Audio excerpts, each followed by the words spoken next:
जय श्री कृष्ण। भगवान विष्णु के 24 अवतार पार्ट 2।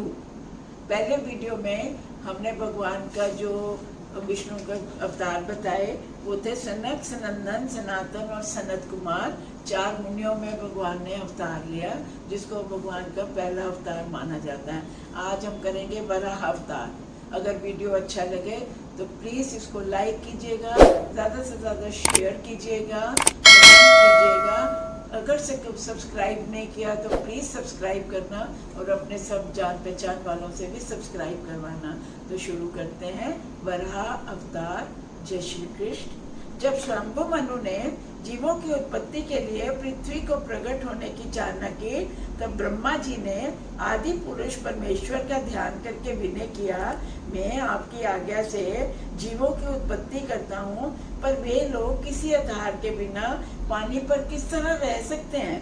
जितने जीव अब तक उत्पन्न हुए वे लोग कमल के फूल पर ही बैठे हैं, क्योंकि पृथ्वी को हिरणाक्ष दैत्य पाताल में चोरी करके ले गया है, सागर के नीचे।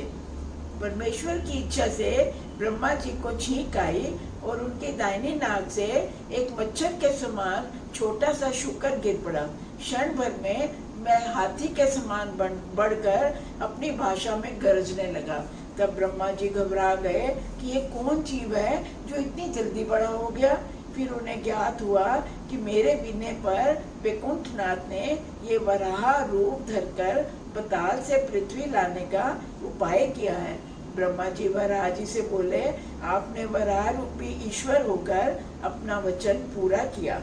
ये सुनते ही वराह जी कमल के फूल पर से पानी में कूद पड़े और पाताल चले गए।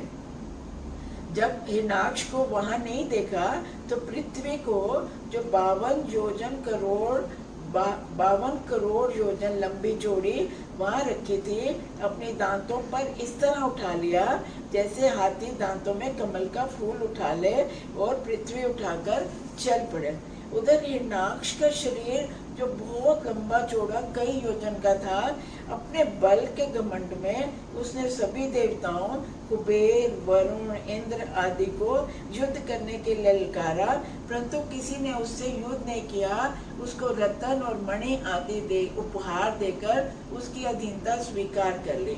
उन्होंने हिरणाक्ष को कहा, तुम्हारे साथ युद्ध करने वाला नारायण जी के सिवा दूसरा कोई नहीं है, और वो जल्दी ही अवतार लेकर तुझ अधर्मी पापी को मारेंगे। हिरणाक्ष ने जब ये सुना कि मुझसे लड़ने के लिए परमेश्वर अवतार होगा तो वह बहुत प्रसन्न हुआ।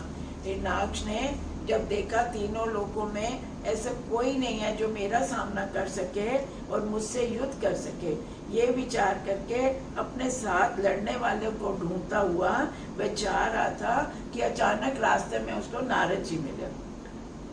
उनको दंडवत करके हंस के पूछने लगा, मुनिनाथ, तुम तो तीनों लोकों में घूमते फिरते रहते हो, कोई ऐसा शूरवीर बताओ जो हमारे साथ युद्ध कर सके, नहीं तो मैं तुम्हें मार डालूंगा। नारद जी बोले, इस संसार में किसी को भी नहीं हम देखते जो तुमसे लड़ सके, पर नारायण जी लड़ सकते हैं। हिरणाक्ष बोला, तो फिर परमेश्वर का पता बतलाओ, मैं उनसे युद्ध करूंगा। नारद जी बोले, हे हिरणाक्ष, नारद जी वराह रूप धरकर पृथ्वी लाने के लिए पाताल में गए हैं, तुम्हें लड़ना है तो वहां जाओ, वे तुम्हारे साथ लड़ेंगे। हिरणाक्ष नारद जी से ये हाल सुनते ही खुशी खुशी गदा हाथ में लिए हुए वराह जी से लड़ने के लिए पाताल की ओर चल पड़ा। राह में देखता है कि वराह जी दांतों पर पृथ्वी को फूल की तरह उठाकर चले आ रहे हैं। उनको देखते ही हिरणाक्ष हंसकर बोला, हे वराह चोर, कहाँ जाता है? खड़ा रह, हमारे साथ लड़ाई कर। मैंने तुमको पहचाना, तुम नारायण हो, और इसी तरह कई बार अवतार लेकर मेरे भाई बंधु दैत्यों को मारा और उनको बहुत दुर्वचन बोले।